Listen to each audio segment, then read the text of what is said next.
Hablabas de próximamente, el día de mañana, tener un foro allí en la Universidad de Buenos Aires. Hablabas de nuevos milagros. ¿En qué estás metido, Lucas? Contanos. Estamos en una transición ministerial, conceptual, filosófica, de paradigmas ministeriales que le estamos llamando liderazgo generacional. Básicamente tiene que ver con que cuando hice mi doctorado en teología, también estudié neurociencia del cerebro adolescente en la Universidad de California, Los Ángeles. Mi mamá era médica y ella me inculcó desde muy chiquito la idea de que la ciencia nunca es enemiga de la fe, sino una herramienta para el ministerio. ¿Por qué? Porque la ciencia descubre o manipula lo que Dios ya inventó. La ciencia nunca inventa nada. Entonces, con esa premisa fui a hacer algunos cursos en la UCLA tratando de entender el cerebro adolescente para beneficiar la disertación doctoral en la que estaba trabajando. Eso sucedió hace más de 15 años atrás. Pero hace unos 3 años atrás me empiezo a sentir muy inquieto de que el Señor me quiere decir algo. Yo practico una disciplina todos los años, hace 17 años por lo menos, que es el primer fin de semana de enero. Yo me tomo un retiro espiritual o un retiro de silencio, le suelo llamar, porque me voy a un lugar siempre alejado de mi casa a orar, me voy con un cuaderno, a escribir, con la Biblia, a estudiar, a ver cómo preparo el año de cara a lo que el Señor me invita a hacer. Y estaba en este retiro y me acuerdo de estarle preguntando al Señor, Señor, yo tengo esta sensación de que me querés decir algo y no termino de cuajar qué me querés decir.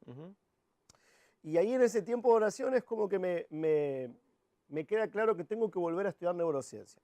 Vuelvo a mi casa después de ese retiro, esas son las cosas del Señor extrañas.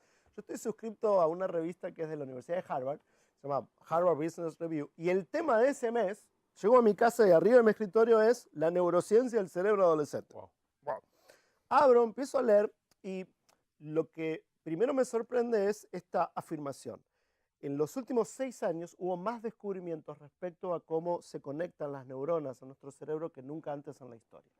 Básicamente hoy, gracias a la tecnología, podemos leer los movimientos neuronales en tiempo real.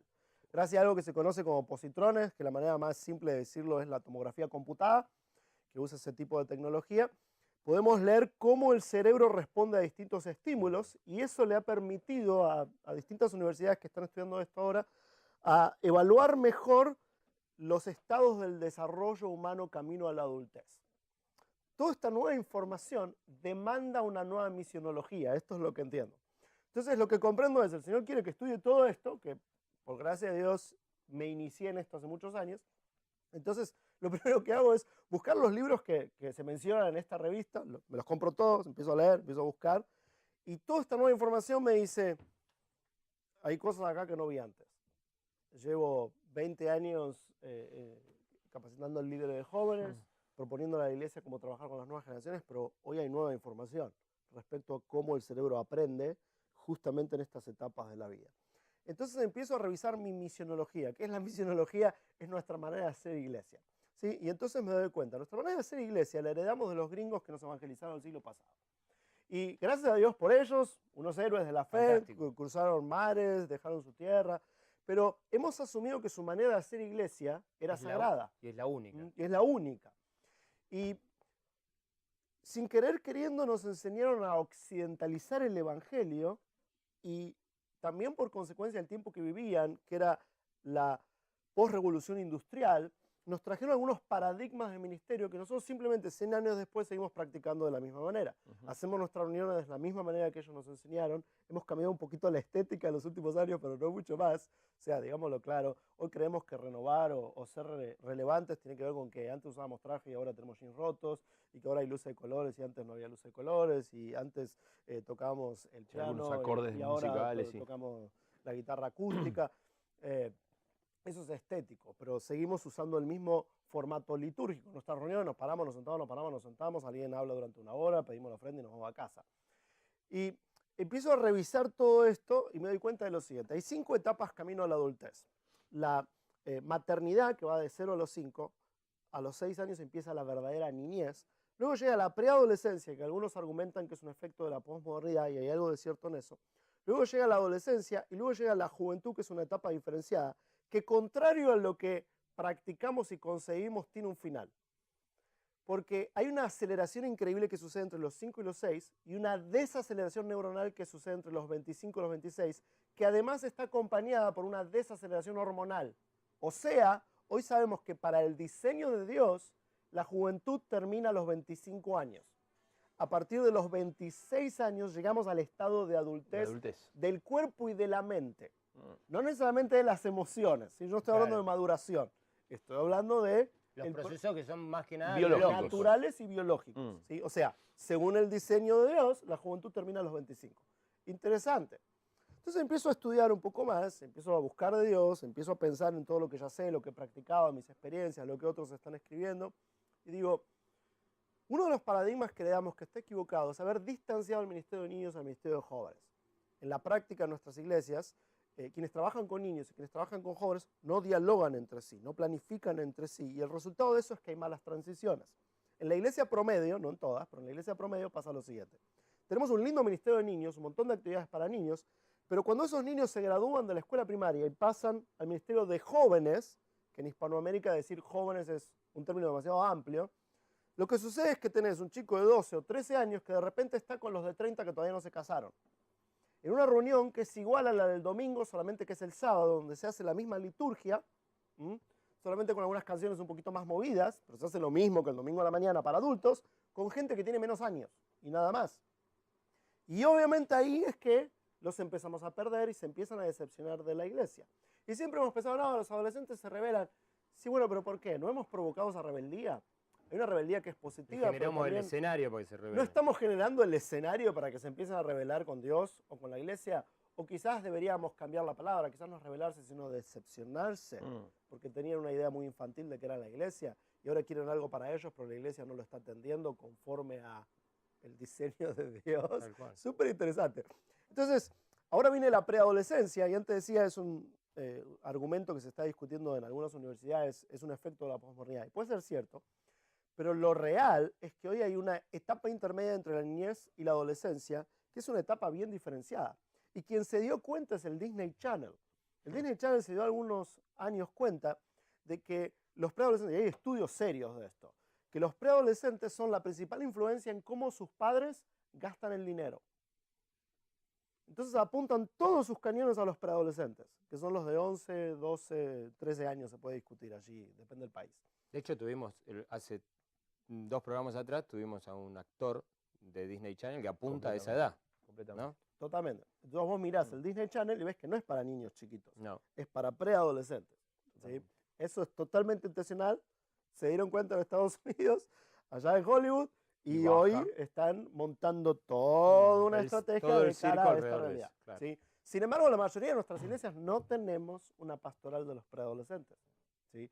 Nosotros hemos insistido ponernos en la pastoral de los adolescentes y siempre hemos tenido actividades para preadolescentes desde el inicio, pero no hemos insistido tanto con la diferenciación de los preadolescentes y los adolescentes.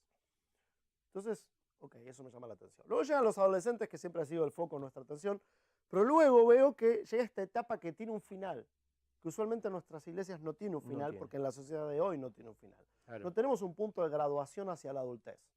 Y digo, eso nos ha hecho cómplices de la inmadurez de muchos. Totalmente.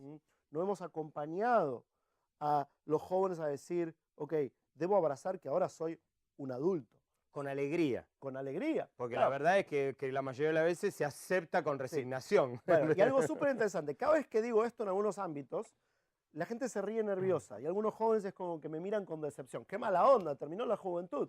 Digo, ¿quién nos enseñó a reaccionar así? Terrible. ¿Por qué reaccionamos de manera negativa que terminó la juventud?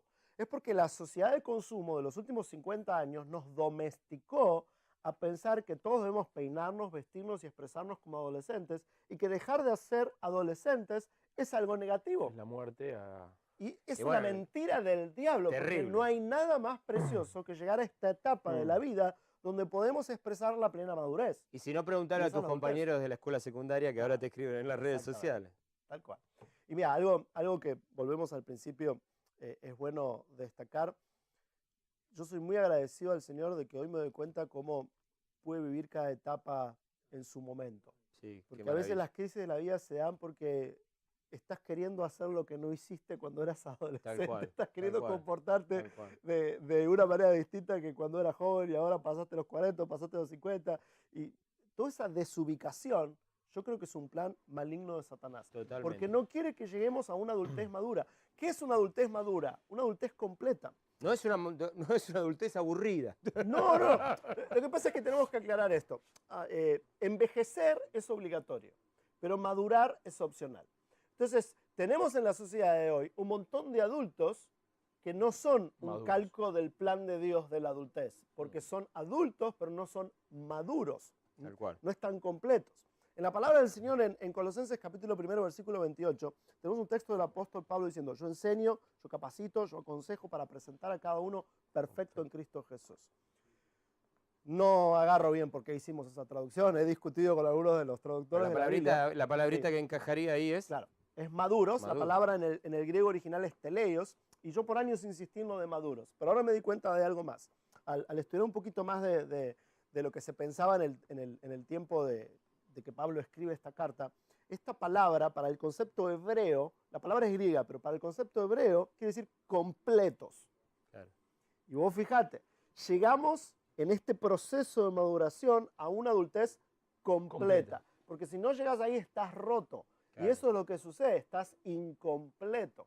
Y lo bello de nuestra misión es que nadie puede estar completo sin el área espiritual. Nadie puede estar completo sin Cristo Jesús. Por eso es tan importante la tarea de la iglesia en cuanto a la pastoral de las nuevas generaciones. Sí. Y Jesús te ayuda a integrar todo tu ser, ¿no? De una manera para que pueda ser completo. Así que, en resumen, con la pregunta te digo esto. Sí. Lo del liderazgo generacional, lo que estamos planteando es que necesitamos una pastoral pertinente para niños, preadolescentes, adolescentes y universitarios. Por eso cambiamos el nombre Pero de especialidad juveniles. tratados por cada segmento, Lucas, o Tratados tratar de en cada- integrar Sí, o de articular, mejor dicho. tratados en cada segmento de Pero manera integrados. pertinente, pero con una visión continuada y conjunta.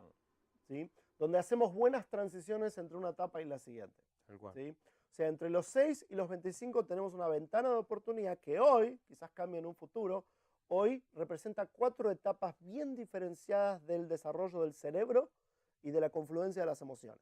Por eso cada una de estas etapas, es cierto, necesita una pastoral específica para esta etapa. Sin embargo, desde la iglesia necesitamos una visión conjunta con buenas transiciones. Porque al no hacer las buenas transiciones es que muchas veces desaprovechamos lo que se hizo en la etapa anterior. Le he preguntado esto a pastores por todos lados.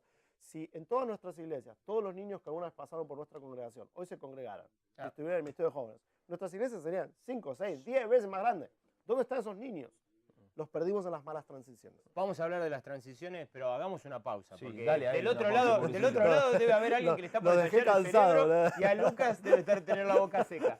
Así que hacemos una pausa y ¿Vos tenés algo para No me sé presentarnos? toda la cuenta, pero en 14 países estamos teniendo estos foros con pastores generales que están teniendo esta discusión tan pertinente. ¿Cuál es tu expectativa después de los foros? Ahí me están haciendo señas, tenemos 3 minutos. nada más. Dale. Sí, Así que estamos en el horno, tenés- pero... Generar el diálogo. ¿Y sabes qué? Te digo algo bien puntual. Uno de los paradigmas misionológicos que le damos de los gringos del siglo pasado nos enseñó que los pastores generales le enseñan, nadie lo pone así, pero esto es lo que creemos.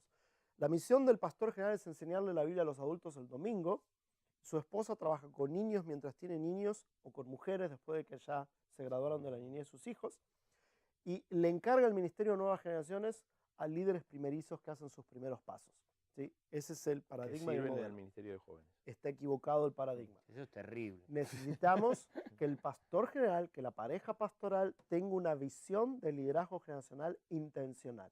Necesitamos pastores, dada nuestra demografía, que no me estoy refiriendo a que estén dando la clase de No, niños. pero que ni- tengan ni la con los visión de adolescentes, la conexión de esto. pero que tengan la Un visión deseo de y inversión decían, en esas áreas. sí. exacto, invertirse en esta misión. ¿Sí? Y mentoree a los líderes jóvenes, de adolescentes y de niños y trabaje con ellos y priorice el trabajo con nuevas generaciones. Porque la verdad, digamos las cosas claras, invertir toda tu atención en los adultos es trabajar en el ya sin progresión de futuro y siempre estar curando. Porque los adultos vienen a Cristo cuando ya están hechos. ¿Mm? Tal cual. El adulto que viene a Cristo suele venir a Cristo porque tiene una crisis. Se quedó sin empleo, alguien se enfermó en la familia, está desesperado, se divorció, entonces ahí Jesús, y qué bueno, ¿no? Pero cuando uno trabaja con niños, para adolescentes, jóvenes, uno está previniendo las decisiones más condicionantes de la vida. Entonces uno está previniendo, y siempre eso es mejor que curar. Entonces necesitamos que los pastores generales se involucren en esta conversación. Entonces los foros son una invitación a pastores generales a entablar el diálogo. Y no vamos a decir todo lo que hay que hacer, porque yo no tengo ni idea de lo que hay que No, hacer. no. ¿Sí? Lo que planteo es esta nueva información. Digo, hey, conversemos de esto En vez de estar reaccionando a los cambios sociales, anticipemos los cambios sociales e involucrémonos todos como pastores generales. Porque esto que estoy proponiendo ahora, un líder juvenil no lo puede implementar. Solo el pastor general lo puede implementar, porque es una nueva arquitectura de cómo trabajamos con las nuevas generaciones. Lucas, tenemos un pequeño regalo para vos.